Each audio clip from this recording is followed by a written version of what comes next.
all fascinated by true crime, but for our next guest, dangerous criminals are just a normal part of his day job. As a forensic psychiatrist, Dr Das has spent the last 12 years assessing and rehabilitating some of Britain's most notorious convicts. And today he's joining us to reveal what life is really like behind bars. Good morning, Dr Das. Morning. I mean, as I said before, and we just spoke there in the break, that actually there's such a big appetite to know what happens. It's like this sort of other world. It's otherworldly, isn't it? Yeah, exactly. I suppose. Now, you've worked with some of Britain's most dangerous convicts.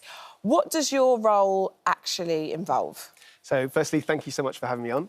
Thank you. There's two different parts of my job when it comes to assessing people in prison. So the first part is working as an expert witness. So I'm really actually there just to assess them as a one-off briefly so I can give evidence in their criminal trial. So that's actually to help the judge and the jury. And the second part is actually working in prisons. So that's more of a role of a psychiatrist. So it's like running psychiatric clinics, looking after their general mental health care needs.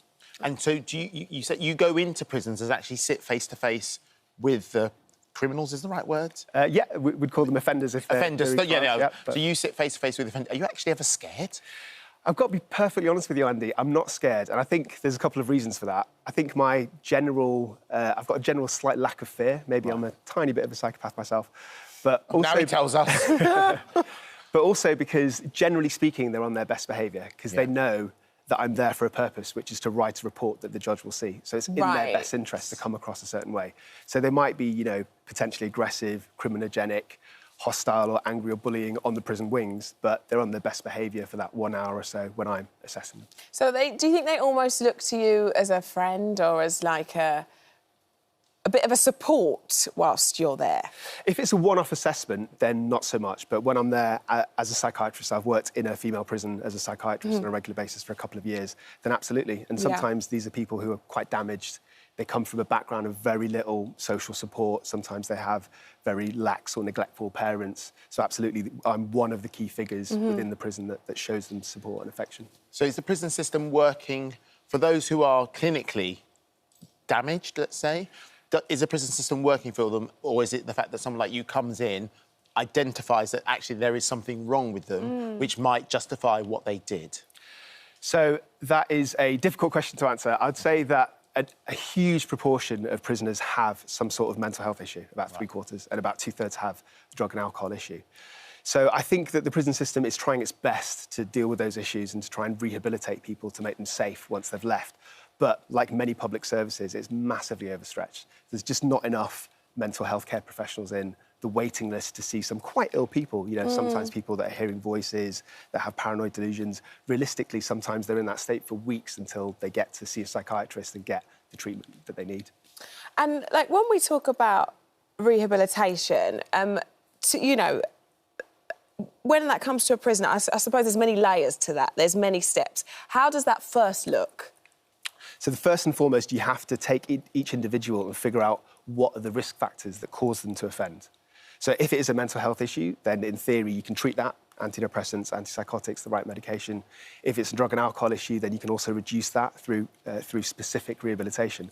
Then once you get past those key factors, you have to actually have tailored rehabilitation for that individual. So if it is domestic violence, if it's anger management issues, if it's because of their criminogenic peers like gang members, you have to take each of those risk factors and sit down with psychologists and really unpick those things and try and reduce them to make them safe once they're released. What's the most shocking thing you've encountered or experienced? Good question. Because I watched that TV programme Time, which I think you've said was quite realistic. There were some really shocking things in that for us as viewers, but you're doing it in everyday life. Yeah.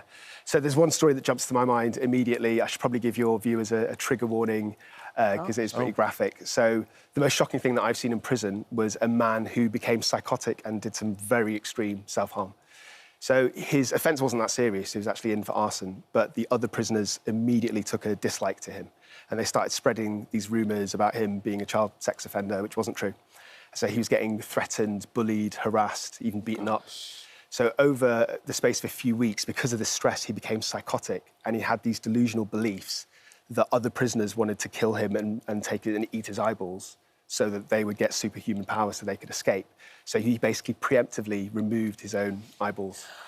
So one with a plastic knife and one with his own fingers. Oh, so, yeah, my goodness me. It's always going to stay with me, I would say. And you saw that? I didn't see it happening, but I assessed him shortly afterwards in a civil case when he was trying to actually sue the mental health team in the prison. And can you just, sorry, Rush, can you just explain psychotic?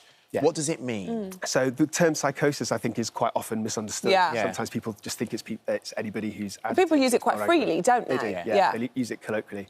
So psychosis is a state outside of your normal baseline self. Right. So it's in theory temporary if you have the right medication. And the typical symptoms are hallucinations, so auditory hallucinations, hearing voices. Yeah. In the patient group that I see who are offenders, typically those voices command them to go and hurt other people or to hurt themselves.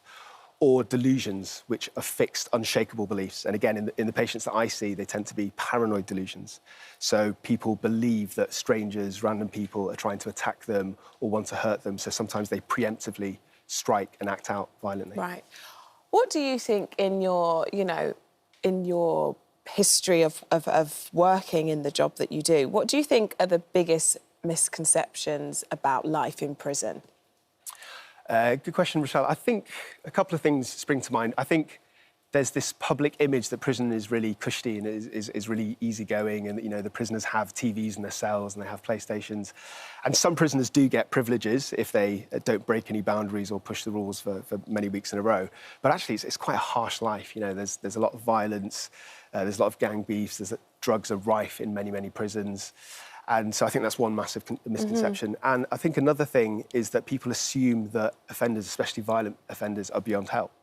But as I said before, there's always reasons, there's always factors. And if you can remove some of those factors, and some of it might be through medication, some of it might be through therapy, then you can, I think, massively decrease the risk of individuals and make them safe to be released into society. And as a doctor, that's your belief, isn't it? As a doctor, you want people to get better, and that's what you aim to do with every person you see? Yeah, absolutely. So when I work as an expert witness, my role is to decide whether they've got mental illness or not, whether it's treatable or not, whether it drove their offending or not. And if they don't have a mental illness and if they are criminally responsible, then my role ends and they go to the criminal justice system. So there is a judge and a jury. Right. So as a doctor, I don't try and bring my own judgment into it. It's not about whether I think... Your personal opinion, it's a medical diagnosis. Yeah. Look, we don't want to end with the image of the man who did that thing to his eyes. She's obsessed with this sort of stuff, literally off the scale. Yeah. So if you ever need anybody to run ideas by, she's your woman. She loves it. I wouldn't know what to do, but I'm just she loves so it. She's interested. obsessed. It's like that otherworldly thing. Would you be able to take her in with you one day? What, into prison? Yeah. I can take you in, but I can't guarantee that you'll be able to leave. Oh my gosh! OK. I'm now less obsessed. Yeah, all of a sudden. Look, thank you so much. Really lovely to meet you. Could talk to you all day. Fascinating It's been an stuff. absolute pleasure. Thank you. Thank you.